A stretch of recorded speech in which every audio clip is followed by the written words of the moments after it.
Welcome to Zisodel TV. Kindly subscribe, share, and like for latest updates and news.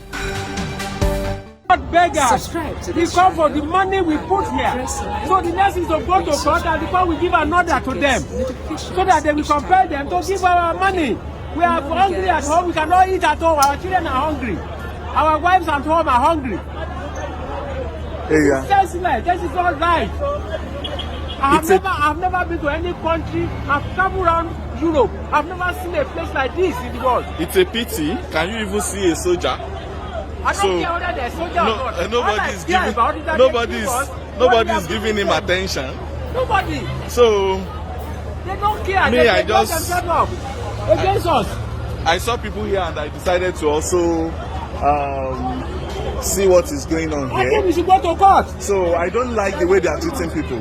We go to court and then let the court give them order to give their money. See, I am a policeman myself. Yes. I don't want you to stress yourself. I'm already stressed. That's his money. Please, money, Daddy, I'm on every level of money is inside that bank. Yes. Don't let them give you. I cannot eat. I have need money to buy food. I can't buy anything. I can't buy. At my age, I have retired. I'm taking my pension. They pay it here every month. They now lock the door against me. I can't even see anybody. Nobody can explain to me what is going on among the staff. It's a pity. It's actually a pity. I have been with this bank for years.